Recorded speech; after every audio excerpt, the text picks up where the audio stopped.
Welcome to रोजगार academy.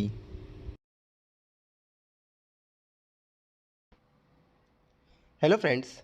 जैसा कि आप लोग देख पा रहे होंगे ईपीएफओ एसएसए और स्टेनोग्राफर के लिए आज प्रैक्टिस सेट 2 लेकर के आए जिसमें हम लोग आज जीएस और कंप्यूटर डिस्कस करने वाले हैं। ये यूथ कंपटीशन पब्लिकेशन का प्रैक्टिस सेट है। तो चलिए शुरू करते हैं अपने प्रैक्टिस सेट का क्वेश्चन नंबर 1। फर्स्ट क्वेश्चन है, जालवे कल्चर एक चालकोलिथिक पुरातत्व स्थल था जो वर्तमान समय में निम्नलिखित में से किस भारतीय राज्य में स्थित है। तो आपको बताना है जो ये जारवे संस्कृति का कल्चर जो है ये कौन से राज्य में वर्तमान में स्थित है। तो इसका करेक्ट ऑप्शन होगा ऑप्शन नंबर ए यानी कि महाराष्ट्र। याद रखिएगा जो जारवे संस्कृति है वो कहाँ पर स्थित है प्रेजेंट में, महाराष्ट्र में। आइए इसके बारे में बात करें तो याद रखिएगा जो जारवे संस्कृति है ये ताम्रपाषाण कालीन संस्कृति है, ओके, जिसकी खोज की थी M.N. देश पांडे ने। तो याद रखिएगा M.N. देश पांडे जी ने इसकी खोज की थी, इसको भी आप लोग याद रखिएगा। ओके, जारवे जो है ये महाराष्ट्र राज्य के अहमदनगर जिले में है जो कि कहाँ पे, गोदावरी नदी की सहायक नदी जो है प्रवरा रिवर, ठीक है। तो याद रखिए गोदावरी की सहायक रिवर है प्रवरा, उसी के तट पर ये बसा था जारवे संस्कृति। तो याद रखिएगा कौन सी नदी के तट पर, प्रवरा नदी के तट पर स्थित था।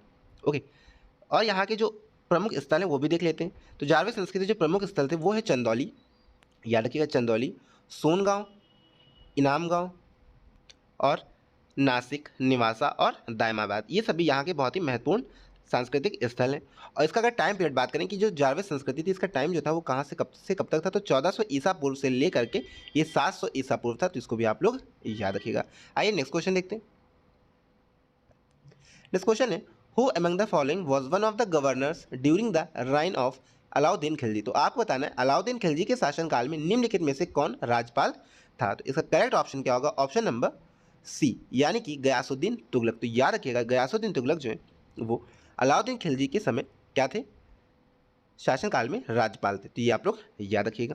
आइए अलाउद्दीन खिलजी के बारे में बात करते हैं। तो याद रखिएगा खिलजी वंश के जो संस्थापक थे पहले उनके बारे में बात करते हैं। तो ये थे जलालुद्दीन खिलजी। कौन थे, जलालुद्दीन फिरोज खिलजी थे, वो खिलजी वंश के संस्थापक थे तथा इनकी जो हत्या थी वो 1296 में, ठीक है। तो 1296 में जो इनकी हत्या कर दी गई थी। उसके बाद जो है अलाउद्दीन खिलजी जो है वो यहाँ पे मानिकपुर में इलाहाबाद में इसने हत्या की थी। तो याद रखिए अलाउद्दीन खिलजी ने हत्या की थी जलालुद्दीन फिरोज शाह खिलजी की और खुद गद्दी पर बैठ गया था। ओके, उसके बाद जो है इसने जो इसका जो प्रमुख कार्य थे अलाउद्दीन खिलजी के वो क्या थे, इसका जो प्रमुख कार्य था वो था मूल्य नियंत्रण प्रणाली। तो याद रखिएगा मूल्य नियंत्रण प्रणाली जो है वो अलाउद्दीन खिलजी का एक बहुत ही महत्वपूर्ण कार्य था। ओके, इसको आप लोग याद रखिएगा। और इसके जो शासनकाल में तो याद रखिएगा कुछ प्रमुख जो पद थे उनके बारे में बात कर लेते हैं। याद रखिएगा जो दीवाने रियासत है, दीवाने रियासत वो किसके लिए था, तो वो दिया गया था दीवान ए रियासत जो है वो था आपका बाजार नियंत्रण की पूरी व्यवस्था। तो उसे कहते थे दीवान ए रियासत यानी बाजार नियंत्रण प्रणाली। और उसके बाद शहना ए मंडी, ये याद रखिएगा क्या था, ये बाजार का अधीक्षक होता था। बरीद किसे कहते थे, बरीद जो है वो बाजार का निरीक्षक कहलाता था। मुनहियान, इसे गुप्त सूचना प्राप्त करना इसका पद था। उसके बाद गयासुद्दीन तुगलक जो है इनका राज्यपाल था। इसका करेक्ट ऑप्शन हो जाएगा। तो ये आप लोग याद रखिएगा। आइए नेक्स्ट क्वेश्चन देखते हैं।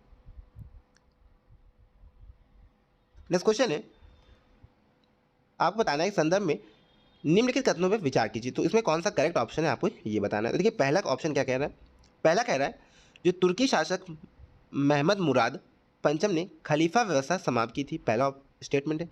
सेकंड कह रहा है फरवरी 1922 में किसानों के एक समूह ने संयुक्त प्रांत के चौरी चौरा में एक पुलिस स्टेशन पर आक्रमण कर उसमें आग लगा दी थी। और थर्ड स्टेटमेंट कह रहा है असहयोग आंदोलन के दौरान मार्च 1922 में गांधी जी को राजद्रोह के आरोप में गिरफ्तार कर लिया गया था। तो ये तीन स्टेटमेंट है, आपको बताना है इसमें से करेक्ट कौन सा है। तो इसका करेक्ट ऑप्शन होगा ऑप्शन नंबर सी यानी कि सेकंड और थर्ड। तो याद रखिएगा सेकंड और थर्ड इसके करेक्ट ऑप्शन है। यानी कि 1922 में फरवरी में किसानों के समूह ने क्या किया था, संयुक्त प्रांत जो चौरी चौरा कांड, आप लोग याद होगा चौरी चौरा कांड कब हुआ था, 5 फरवरी 1922 को, 5 फरवरी 1922, ये याद रखिएगा डेट। ओके, तो इसी दिन क्या हुआ था, चौरी चौरा कांड हुआ था। ओके, तो ये इसमें आपका बिल्कुल करेक्ट है। उसके बाद थर्ड स्टेटमेंट कह रहा है असहयोग आंदोलन के दौरान मार्च 1922 में गांधी जी को राजद्रोह के आरोप में गिरफ्तार किया गया। तो ये भी क्या एकदम करेक्ट ऑप्शन है। तो ऑप्शन नंबर सी क्या हो जाएगा, इसका करेक्ट ऑप्शन हो जाएगा। तो चलिए नेक्स्ट क्वेश्चन देखते हैं। नेक्स्ट क्वेश्चन है द सिपाही म्यूटनी। तो इसमें आपको बताना है कि 1857 की क्रांति के संदर्भ में निम्नलिखित कथन पर विचार करना है, ठीक है। तो पहला स्टेटमेंट है मेरठ के सिपाहियों ने बहादुर शाह जफर के विद्रोह का नेतृत्व स्वीकार करने की अपील की थी। ओके, सेकंड स्टेटमेंट क्या कह रहा है, सेकंड कह रहा है कानपुर में सिपाहियों ने नाना साहब को अपना नेता बनाया था। और थर्ड कह रहा है अवध में रानी लक्ष्मीबाई को नेता बनाया गया था। तो इसका करेक्ट ऑप्शन कौन सा होगा, ऑप्शन नंबर ए फर्स्ट और सेकंड क्या हो जाएगा, करेक्ट हो गया, क्योंकि ये क्या गलत है। और आप सभी को पता होगा जो रानी लक्ष्मीबाई वो कहाँ से थी, वो झांसी से थी, इसको भी आप लोग याद रखिएगा। ओके, तो फर्स्ट और सेकंड स्टेटमेंट इसका करेक्ट है, यानी ऑप्शन नंबर बी जो है इसका करेक्ट ऑप्शन हो जाएगा। आइए नेक्स्ट क्वेश्चन देखते हैं। नेक्स्ट क्वेश्चन है, which one of the following committee is described as the twin sister of the estimates committee. तो आपको बताना है निम्नलिखित में से कौन सी समिति प्रकलन समिति की जुड़वा बहन कहा जाता है। तो इसका करेक्ट ऑप्शन होगा option number A, public account committee, यानी कि लोक लेखा समिति जो है इसे ट्विन सिस्टर कहा जाता है, यानी कि जुड़वा बहन कहा जाता है प्रकलन समिति का। तो इसको याद रखिए, ये इंपॉर्टेंट क्वेश्चन एग्जाम में पूछा सकता है। ओके, तो प्रकलन समिति जो है उसकी जुड़वा बहन किसको कहा जाता है, लोक लेखा समिति को कहा जाता है। ओके, अगर बात की जाए जो लोक लेखा समिति है उसको प्रकलन या आकलन समिति भी कहा जाता है, और ये जुड़वा बहन भी कहा जाता है इसको। ओके, ये आप लोग याद रखिएगा, प्रकलन या आकलन समिति। यह समिति जो है नियंत्रक एवं महालेखा परीक्षक, जिसे हम लोग क्या कहते हैं, कैग। ओके, कैग जो कि आर्टिकल 148 में जिसका वर्णन है, इसके द्वारा दिए गए लेखा परीक्षण संबंधी वार्षिक प्रतिवेदनों की जांच करता है। ठीक है, तो याद रखिएगा जो कैग है वो पब्लिक अकाउंट कमेटी के द्वारा जो दिए जाता है जांच, जो उस पर ये जो है उस पर अपना विचार रखता है, उस पर जांच करता है इनकी रिपोर्ट पे। ओके, यानी जो पब्लिक अकाउंट कमेटी यानी लोक लेखा समिति जो अपनी रिपोर्ट जारी करती है, ठीक है, उसकी जो समीक्षा करता है वो कौन है, कैग करता है। इसको आप लोग याद रखिएगा। नेक्स्ट क्वेश्चन देखते हैं। नेक्स्ट क्वेश्चन है, भारतीय संविधान का अनुच्छेद 39A समान न्याय और निःशुल्क कानूनी सहायता के बारे में बात करता है। तो ये आपको बताना है ये किससे संबंधित है, यानी कि राज्य सरकार से संबंधित है, या फिर राज्य के नीति निर्देशक तत्व से संबंधित है, या केंद्र सरकार से, या फिर भारतीय नागरिकों के मौलिक अधिकार से। तो इसका करेक्ट ऑप्शन क्या होगा, ऑप्शन नंबर बी, यानी कि directive principles of state policy. तो याद रखिएगा राज्य के नीति निर्देशक तत्व से ये संबंधित है, आर्टिकल 39A। इसको आप लोग याद रखिएगा। ओके, आइए आगे बढ़ते हैं और आर्टिकल 39A के बारे में बात कर लेते हैं। तो आर्टिकल 39A में क्या दिया गया है, अगर आपसे पूछा जाए तो याद रखिएगा इसमें क्या दिया गया है, इसमें दिया गया समान न्याय और निःशुल्क कानूनी सहायता। तो ये आप लोग याद रखिएगा, बहुत ही ज़्यादा इंपॉर्टेंट पॉइंट ही बनेगा आपके एग्जाम में। चलिए नेक्स्ट क्वेश्चन देखते हैं। नेक्स्ट क्वेश्चन है, the controller and auditor general is closely connected to which of the following committee. तो आपको बताना है नियंत्रक एवं महालेखा परीक्षक प्राथमिक रूप से संसद की निम्नलिखित में से किस समिति से जुड़ा हुआ है। इसका करेक्ट ऑप्शन क्या होगा, आई होप आप सभी को इसका आंसर पता होगा, क्योंकि अभी हमने डिस्कस किया था कि लोक लेखा समिति की जो रिपोर्ट होती है उसकी समीक्षा कौन करता है, कैग करता है। ओके, चलिए आगे बढ़ते हैं। नेक्स्ट क्वेश्चन है, लोकसभा की बैठक आयोजित करने के लिए न्यूनतम कितनी संख्या में सदस्य उपस्थित होने चाहिए।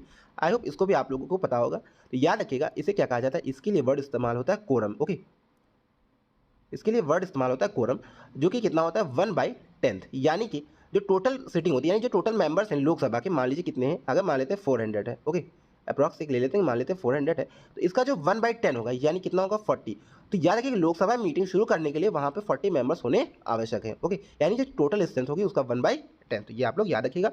और पूछा जाए अगर आपसे कि ये किस आर्टिकल में दिया गया, तो याद रखिएगा आर्टिकल 100 के क्लॉज 3 में इसका वर्णन है कोरम का, यानी गढ़ पूर्ति इसको हिंदी में कहा जाता है। इसको भी आप लोग याद रखिएगा।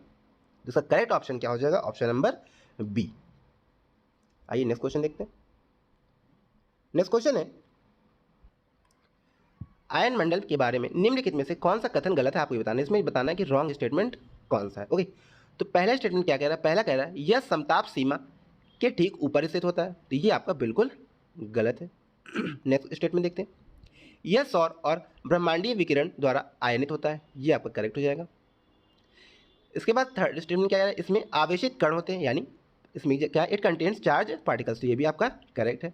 और फोर्थ ऑप्शन है, पृथ्वी से प्रसारित रेडियो तरंगे इस परत द्वारा वापस पृथ्वी की ओर परिवर्तित हो जाती है। तो ये भी आपका करेक्ट हो। और हमें बताना था गलत ऑप्शन, यानी इस क्वेश्चन का सही ऑप्शन कौन सा होगा, ऑप्शन नंबर ए इसका करेक्ट हो जाएगा। ओके, तो इसको आप लोग याद रखिएगा, ये आपका रॉन्ग आंसर हो गया। ओके, तो इसमें आइए बात कर लेते हैं, जो ये लेयर होती है यानी आयनोस्फीयर या आयन मंडल जिसे कहा जाता है, ये जो है 50 किलोमीटर से लेकर 500 किलोमीटर की ऊंचाई तक विस्तृत होती है। ओके, ये जो मंडल है इसमें चुंबकीय घटनाएं होती हैं। ओके, और जो ये रेडियो वेव्स हैं ये भी क्या होती हैं, वापस पृथ्वी पर परावर्तित होती हैं। तो ये सभी पॉइंट आप लोग याद रखिएगा।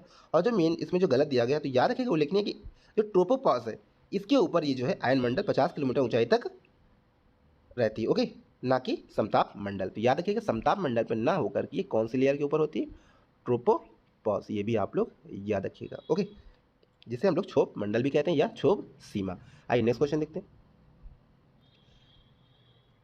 नेक्स्ट क्वेश्चन है, पृथ्वी की आंतरिक संरचना के संदर्भ में निम्नलिखित कथनों पर विचार कीजिए। तो इसका करेक्ट ऑप्शन कौन सा है आपको ये बताना है। आइए देख लेते हैं। पहला ऑप्शन है, पी तरंगे ध्वनि तरंगे जैसे होती हैं, ये केवल ठोस पदार्थ से होकर गुजरती हैं। सेकंड स्टेटमेंट क्या कह रहा है, महाद्वीपीय भू प्रॉपर्टी की औसत ऊंचाई या औसत मोटाई जो है 30 किलोमीटर है। और थर्ड स्टेटमेंट है, धरातलीय तरंगे भूकंप लेखी पर अंत में अभिलेखित होती हैं। तो आपको बताना है इसमें से कौन सा करेक्ट स्टेटमेंट है। तो इसका करेक्ट ऑप्शन क्या होगा, ऑप्शन नंबर बी, यानी कि दूसरा और तीसरा। तो याद रखिएगा सेकंड और थर्ड जो ये करेक्ट स्टेटमेंट हो जाएगा। ओके, फर्स्ट जो है ये इसमें रॉन्ग स्टेटमेंट है। निम्नलिखित शहरों को उत्तर से दक्षिण की दिशा में क्रम में लिखिए। तो इसमें आपको उत्तर से दक्षिण दिशा में क्रम में लिखना है।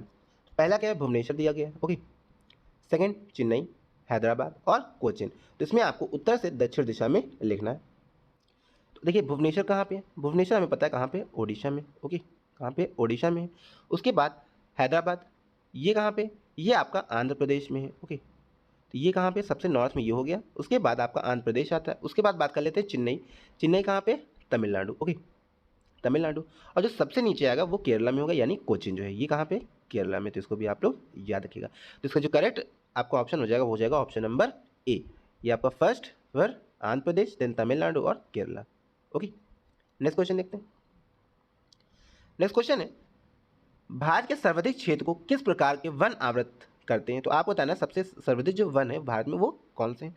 तो करेक्ट ऑप्शन होगा ऑप्शन नंबर बी, यानी कि उष्णकटिबंधीय पर्णपाती वन, ट्रॉपिकल डेसिडुअस फॉरेस्ट। ये जो है भारत के सर्वाधिक क्षेत्र में विकसित हैं। तो इसको आप लोग याद रखिएगा। ओके, नेक्स्ट क्वेश्चन देखते हैं। नेक्स्ट क्वेश्चन है, मिक्स्ड इकोनॉमी क्या है। तो आपको बताना है जो मिश्रित अर्थव्यवस्था है वो क्या है।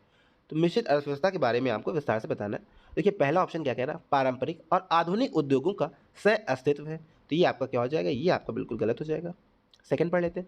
सेकंड कह रहा है घरेलू और विदेशी निवेशों की उपस्थिति, ये भी रॉन्ग हो जाएगा। थर्ड देखते हैं क्या रहा है, थर्ड कह रहा है संसाधन आवंटन, वाणिज्य और व्यापार की एक बाजार प्रणाली जिसमें सरकारी हस्तक्षेप से मुक्त बाजार सह अस्तित्व में है। और डी ऑप्शन क्या कह रहा है, डी कह रहा है निर्वाह और व्यावसायिक कृषि की उपस्थिति। तो इसका करेक्ट ऑप्शन क्या होगा, ऑप्शन नंबर सी। तो याद रखिएगा सी ऑप्शन क्या है, करेक्ट हो जाता है मिक्स्ड इकोनॉमी के बारे में। ओके, आइए नेक्स्ट क्वेश्चन देखते हैं।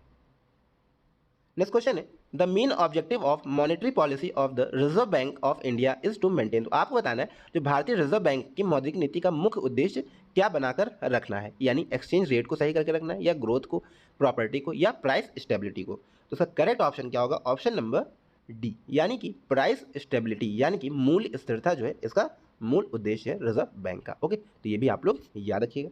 नेक्स्ट क्वेश्चन देखते हैं। नेक्स्ट क्वेश्चन है, the term dumping refers to. आपको बताना है डंपिंग जिसे पार्टनर भी बोलते हैं हिंदी में, इसका जो है प्रयोग किसके लिए किया जाता है। तो इसमें आपको बताना है करेक्ट स्टेटमेंट क्या है। देखिए पहला स्टेटमेंट कह रहा है अवमानक चीज़ों की बिक्री के लिए। सेकंड कह रहा है किसी चीज़ की सीमांत लागत से कम कीमत पर किसी विदेशी बाजार में बिक्री। और यही आपका क्या हो जाएगा, करेक्ट ऑप्शन हो जाएगा, यानी बी ऑप्शन जो है आपका बिल्कुल करेक्ट हो जाएगा। उसको आप लोग याद रखिएगा। तो डंपिंग क्या होता है, डंपिंग होता है किसी चीज़ की सीमांत लागत से कम कीमत पर किसी विदेशी बाजार में। डंप करना क्या होता है, कोई चीज़ को बहुत ज़्यादा कहीं पे डंप करना, यानी रख देना। तो क्या करना, एक दूसरा, जैसे चाइना क्या करता है, अपना माल पूरा भारत में डंप कर देता है। ठीक है, तो उसी प्रकार जो है डंपिंग का अर्थ ये आपको बताना था। ओके, नेक्स्ट क्वेश्चन देखते हैं। नेक्स्ट क्वेश्चन है, sun appears red in colour at sunrise and sunset due to. तो आपको बताना सूर्योदय और सूर्यास्त के समय सूर्य का रंग लाल क्यों दिखाई देता है। तो इसका करेक्ट ऑप्शन क्या होगा, ऑप्शन नंबर डी, यानी कि लाल को छोड़कर अन्य सभी रंग प्रकीर्णित हो जाते हैं। ओके, तो ये आप लोग याद रखिएगा, यानी कि that all the other colour scatter away except red. Okay, scatter मतलब क्या होता है, ये कलर जो है ऐसे फैलने, है ना। और रेड कलर क्या होता है, रेड जो है एक सीध में चलता है। ठीक है, ये स्कैटर नहीं होता, इसीलिए जो है आपका ट्रैफिक में भी क्या होता है, रेड लाइट इस्तेमाल की जाती है, जिससे उसका प्रकीर्णन क्या हो, कम से कम होता है उसमें। ओके, आइए नेक्स्ट क्वेश्चन देखते हैं। नेक्स्ट क्वेश्चन है, phosphorus is kept in water because. तो आपको बताना जो फॉस्फोरस है उसको वाटर में क्यों रखा जाता है। पहला ऑप्शन क्या कह रहा है, क्योंकि इसका ज्वलन तापमान बहुत अधिक होता है। सेकंड ऑप्शन क्या कह रहा है, क्योंकि इसका ज्वलन तापमान बहुत ही कम होता है। तो ये आपका करेक्ट हो जाएगा। तो याद रखिए फॉस्फोरस को जो है पानी में क्यों रखा जाता है, क्योंकि इसका जो टेम्परेचर होता है वो बहुत ही वेरी लो होता है। तो याद रखिए इसका जो ज्वलन तापमान है वो बहुत कम होता है, जिसकी वजह से इसको वाटर में रखा जाता है। ओके, अगर इसका तापमान पूछा जाए तो याद रखिए इसका तापमान कितना होता है, 30 degree Celsius to 35 degree Celsius इसका तापमान होता है। ठीक है, इसको इसलिए नहीं रखा जाता है बाहर, क्योंकि फॉस्फोरस क्या है पानी में इसलिए रखा जाता है क्योंकि इसका जो ज्वलन तापमान है वो बहुत ही कम होता है। और ये क्या है, अति क्रियाशीलता तत्व है, मतलब ये बहुत ही अति क्रियाशील है, इसकी वजह से जो है इसको पानी में रखा जाता है। ये पॉइंट आप लोग याद रखिएगा। नेक्स्ट क्वेश्चन देखते हैं। नेक्स्ट क्वेश्चन है what happens due to guttation process in the plants. तो आपको बताना है पौधे में बिंदु स्राव जिसे ग्यूटेशन कहा जाता है कि प्रक्रिया के कारण क्या होता है। ठीक है, तो बिंदु स्राव जो है इसकी वजह से क्या होता है पौधों में। तो पहला ऑप्शन क्या कह रहा है, पहला कह रहा है oxygen is converted into food, यानी कि ऑक्सीजन भोजन में परिवर्तित हो जाती है। सेकंड कह रहा है पौधों में विद्यमान अतिरिक्त पानी पत्तियों के माध्यम से बाहर निकल जाता है। थर्ड कह रहा है पौधों की मृत कोशिकाओं के स्थान पर नई कोशिकाएं निर्मित हो जाती हैं। और फोर्थ कह रहा है भोजन विमुक्त हो जाता है, यानी फूड इज रिलीज। तो आपको बताना है इसमें करेक्ट ऑप्शन कौन सा। तो याद रखिए इसका करेक्ट ऑप्शन कौन सा होगा, ऑप्शन नंबर बी, यानी कि पौधों में विद्यमान अतिरिक्त जो पानी होता है वो पत्तियों के माध्यम से बाहर निकल जाता है, इसे ही ग्यूटेशन कहा जाता है, यानी बिंदु स्राव। ओके, तो ये आप लोग याद रखिएगा। आइए नेक्स्ट क्वेश्चन देखते हैं। नेक्स्ट क्वेश्चन है pellagra and scurvy are caused by which pair of vitamin deficiency. तो आपको बताना है जो पेलेग्रा होता है और स्कर्वी जो डिजीज है ये किन विटामिन की कमी के कारण होता है। तो याद रखिएगा जो स्कर्वी होता है वो विटामिन सी के कारण होता है और जो पेलेग्रा होता है विटामिन B3 के कारण होता है। ओके, तो इसका करेक्ट ऑप्शन क्या हो जाएगा, ऑप्शन नंबर बी इसका करेक्ट हो जाएगा, यानी विटामिन B3 की वजह से पेलेग्रा रोग होता है और स्कर्वी होता है विटामिन सी की वजह से। ओके, कुछ इंपॉर्टेंट और देख लेते हैं। तो विटामिन ए की बात करें तो याद रखिएगा विटामिन ए से क्या होता है, रतौंधी। विटामिन B1 से इससे जो है बेरी बेरी रोग हो जाता है। ओके, बेरी बेरी रोग हो जाता है। उसके बाद विटामिन डी की बात करें, इससे विटामिन डी से रिकेट्स। विटामिन B12 से क्या हो जाता है, विटामिन B12 की कमी से आपका एनीमिया। ओके, जिसमें आयरन की डिफिशियंसी यानी आयरन की कमी के कारण जो होता है एनीमिया रोग। ओके, आइए नेक्स्ट क्वेश्चन देखते हैं। नेक्स्ट क्वेश्चन है what is the main purpose of white blood corpses, यानी आप बताना है रक्त में श्वेत कणों का मुख्य प्रयोजन क्या है। तो करेक्ट ऑप्शन क्या होगा, ऑप्शन नंबर बी, यानी कि टू कॉम्बैट इन्फेक्शन। तो सभी को पता हो जाएगा जो WBC होती है उनका कार्य क्या होता है, जो हमारे बॉडी में संक्रमण होता है उनसे संघर्ष करना, यानी उनसे बॉडी को बचाना। ओके, तो ये आप लोग याद रखिएगा WBC का वर्क।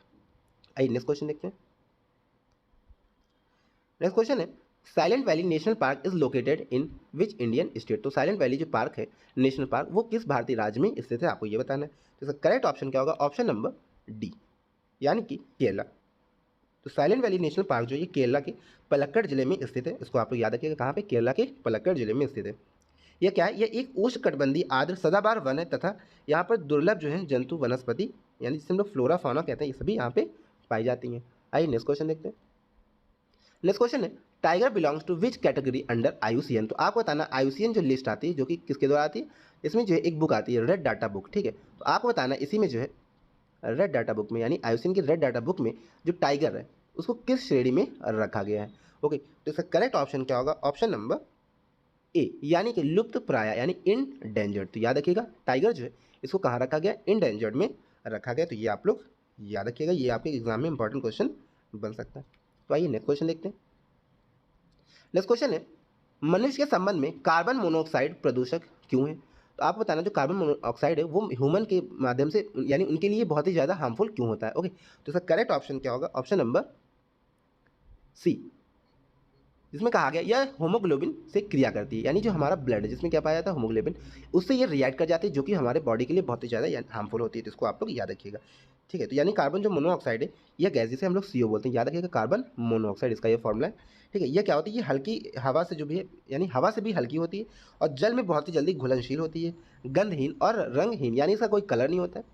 ठीक है, ये गंधहीन होती है और घुलनशील होती है। यह मानव के साथ साथ अन्य प्राणियों के लिए भी अत्यंत हानिकारक होती है। इसमें जो है दम घोटू गैस भी कहते हैं। तो याद रखिए अगर आपसे पूछा जाए कौन सी गैस को दम घोटू गैस कहा जाता है तो कार्बन मोनोऑक्साइड को दम घोटू गैस कहा जाता है। तो इसको आप लोग याद रखिएगा। ओके, ये होमोग्लोबिन की जो ऑक्सीजन होता है यानी जो हम लोग ऑक्सीजन जो कहाँ प्रेजेंट होता है, याद रखिएगा ब्लड में यानी होमोग्लोबिन में। तो जो ऑक्सीजन प्रेजेंट होता है इसमें उसकी क्षमता जो है ऑक्सीजन की क्षमता ये कम कर देती है मोनोऑक्साइड। तो इसको आप लोग याद रखिएगा। ओके, नेक्स्ट क्वेश्चन देखते हैं। नेक्स्ट क्वेश्चन है निम्नलिखित में से कौन सा विभाग औद्योगिक उत्पादन प्रकाशित करता है। तो इसका करेक्ट ऑप्शन क्या होगा, आपको ये बताना है। तो इसका करेक्ट ऑप्शन हो जाएगा ऑप्शन नंबर ए, यानी कि CSO सेंट्रल स्टैटिस्टिक्स ऑफिस, यानी केंद्रीय सांख्यिकी संगठन जो है ये जारी करता है सभी औद्योगिक उत्पादन के को प्रकाशित करता है। ओके, तो ये आप लोग याद रखिएगा। आइए नेक्स्ट क्वेश्चन देखते हैं।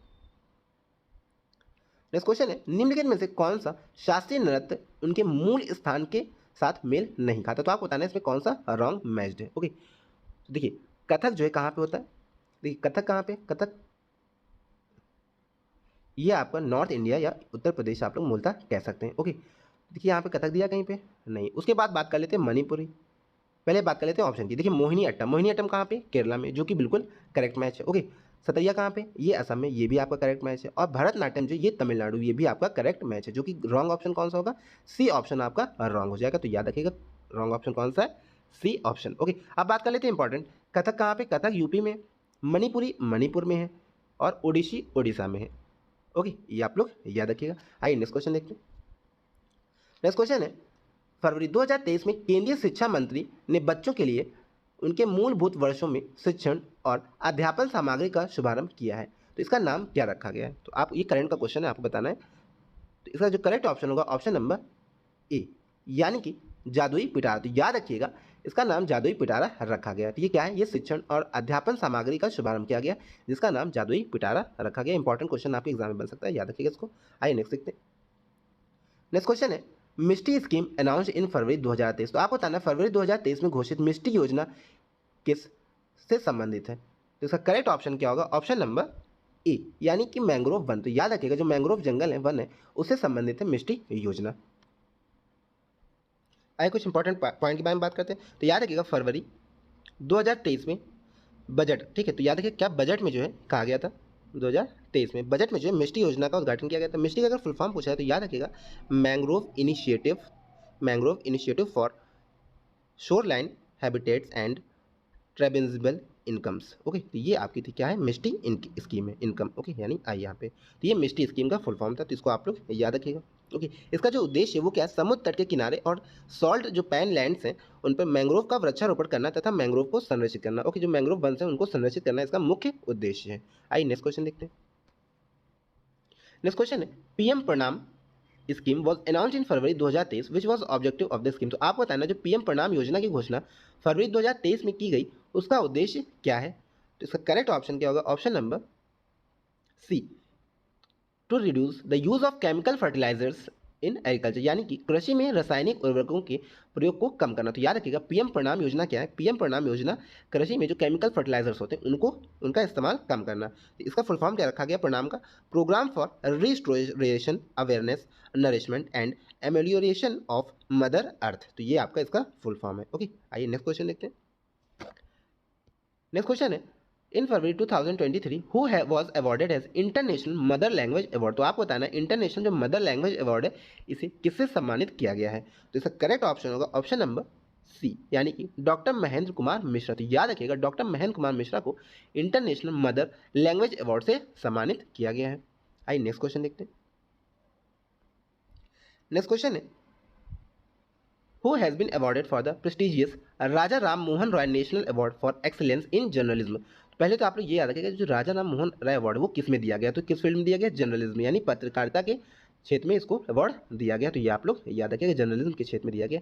अब बताना है किसको दिया गया है, तो इसका करेक्ट ऑप्शन क्या होगा, ऑप्शन नंबर बी, यानी ए बी के प्रसाद। तो याद रखिएगा इनको जो है Raja Ram Mohan Roy national award for excellence in journalism, इसको आप लोग याद रखिएगा, इंपॉर्टेंट क्वेश्चन होगा। तो ये जो कौन देता है, तो याद रखिएगा प्रेस काउंसिल ऑफ इंडिया द्वारा जो है ये अवार्ड दिया जाता है। किसे दिया गया, ए बी के प्रसाद को पत्रकारिता में उत्कृष्टता के लिए प्रदान किया गया है। ओके, तो इन्होंने जो है 2004 से 2009 के दौरान संयुक्त आंध्र प्रदेश में राजभाषा आयोग के अध्यक्ष के रूप में कार्य भी किया, इसको भी आप लोग याद रखिएगा। ओके, आइए नेक्स्ट क्वेश्चन देखते हैं। तो उसी यहाँ से हमारे जीएस के क्वेश्चन समाप्त होते हैं। अब हम लोग जो है कंप्यूटर के क्वेश्चंस को देखेंगे। ओके, तो देखिए पहला क्वेश्चन क्या कह रहा है, पहला electronic numerical integrated and computer, पहला programmable general purpose electronic digital computer निम्नलिखित में से किस देश में विकसित किया गया था, आपको ये बताना है। ओके, देखिए ई, इसको ध्यान से देखिए ENIC, ठीक है, यानी इनियक। तो याद रखिएगा जो इनियक है, और सेकंड क्या कह रहा है, सेकंड कहा गया first programmable general purpose electronic digital computer. Okay, तो इन दोनों को बताना है कहाँ पे स्टार्ट किए गए थे। तो इसका जो करेक्ट ऑप्शन होगा ऑप्शन नंबर कौन सा जाएगा, डी, यानी कि यूएसए। तो याद रखिएगा संयुक्त राज्य अमेरिका में जो है पहला इंटीग्रेटेड कंप्यूटर सिस्टम और programmable general purpose electronic digital जो कंप्यूटर था वो शुरू किया गया था, इसको आपको याद रखिएगा। नेक्स्ट क्वेश्चन देखते हैं। नेक्स्ट क्वेश्चन है, data in database at a particular point of time is called as. तो आपको बताना है किसी विशेष समय में डाटाबेस में डाटा को क्या कहते हैं। तो इसका करेक्ट ऑप्शन होगा ऑप्शन नंबर बी, यानी कि एक्सटेंशन। तो याद रखिएगा जो एक्सटेंशन कहा जाता है, किसे कहा जाता है, किसी विशेष समय में डाटाबेस में डाटा को एक्सटेंशन कहा जाता है। नेक्स्ट क्वेश्चन है, who invented the first computer mouse. तो आपको बताना सर्वप्रथम कंप्यूटर माउस की खोज किसने की थी। तो इसका करेक्ट ऑप्शन होगा ऑप्शन नंबर बी, यानी कि डगलस एंगलबर्ट। तो इसको आप लोग याद रखिएगा। आइए नेक्स्ट क्वेश्चन देखते हैं। नेक्स्ट क्वेश्चन है आ कुकी इज, तो आपको बताना है कुकी क्या है। तो इसका करेक्ट ऑप्शन क्या होगा? Option number C, an information stored by web server on client. Client system पर वेब सर्वर द्वारा संग्रहित सूचना एक कुकी कहलाता है। तो इसको आप लोग याद रखिएगा। नेक्स्ट क्वेश्चन देखते हैं। नेक्स्ट क्वेश्चन है which of the following devices is capable of producing large format drawings like graph and construction drawings. तो इसका करेक्ट ऑप्शन क्या है? यानी निम्नलिखित में से कौन सी युक्ति बृहत फॉर्मेट ड्राइंग जैसे ग्राफ और निर्माण ड्राइंग बनाने में समर्थ होती है? तो इसका करेक्ट ऑप्शन क्या होगा? Option number B, flatbed printer. तो याद रखिएगा फ्लैट बेड प्रिंटर जो है ये आप ग्राफ्स और कंस्ट्रक्शन की जो ड्राइंग होती है बनाने में हेल्प करता है। इसको आप लोग याद रखिएगा। नेक्स्ट क्वेश्चन देखते हैं। नेक्स्ट क्वेश्चन है baud is a unit of, तो आपको बताना बॉड जो है किसकी इकाई होती है? तो इसका करेक्ट ऑप्शन क्या होगा? Option number D. तो याद रखिएगा जो बॉड है वो डाटा ट्रांसफर जो रेट होता है, यानी जो उसकी दर होती है, यानी वो किस स्पीड से जा रहा है, उसकी जो यूनिट होती है वो बॉड होती है, यानी डाटा ट्रांसफर रेट की जो यूनिट है वो बॉड है। इसको आप लोग याद रखिएगा। आइए नेक्स्ट क्वेश्चन देखते हैं। नेक्स्ट क्वेश्चन है which of the following is best suitable to create, edit and save professional documents like letters and reports. तो आपको बताना है लेटर्स और रिपोर्ट्स जैसे पेशेवर दस्तावेजों को बनाने, एडिट करने और सेव करने के लिए निम्नलिखित में से कौन सा सबसे उपयुक्त है? तो इसका करेक्ट ऑप्शन क्या होगा? ऑप्शन नंबर ए, यानी कि एम एस वर्ड। तो याद रखिएगा एम एस वर्ड जो है वो आपका क्या करता है? प्रोफेशनल डॉक्यूमेंट्स होते हैं जैसे लेटर, रिपोर्ट्स, उनको बनाने में हेल्प करता है। ओके, आइए नेक्स्ट क्वेश्चन देखते हैं।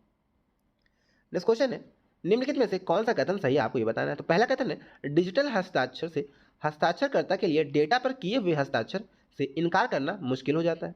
सेकंड कह रहा है डिजिटल हस्ताक्षर में पब्लिक की का उपयोग इंक्रिप्शन एंड डिक्रिप्शन दोनों के लिए किया जाता है। तो इसका करेक्ट ऑप्शन कौन सा होगा, आपको ये बताना है। तो इसका करेक्ट ऑप्शन हो जाएगा ऑप्शन नंबर ए, यानी कि केवल पहला स्टेटमेंट जो ये आपका करेक्ट हो जाएगा। तो याद रखिएगा कि डिजिटल जो हस्ताक्षर होते हैं उसमें हस्ताक्षरकर्ता के लिए डेटा पर किए हुए हस्ताक्षर से इनकार करना मुश्किल हो जाता है। ओके, यानी वो कंपलसरी है सिग्नेचर यानी हस्ताक्षर करना। नेक्स्ट क्वेश्चन देखते हैं। नेक्स्ट क्वेश्चन है which of the following function of Microsoft Excel returns the maximum value from the selected database entries. तो आपको बताना है माइक्रोसॉफ्ट एक्सेल का निम्नलिखित में से कौन सा फंक्शन चयनित डेटाबेस प्रविष्टियों में अधिकतम मूल्य देता है? तो इसका करेक्ट ऑप्शन होगा ऑप्शन नंबर बी, यानी कि DMAX। तो याद रखिएगा इसका करेक्ट ऑप्शन बी नंबर हो जाता है। ओके, आइए नेक्स्ट क्वेश्चन देखते हैं।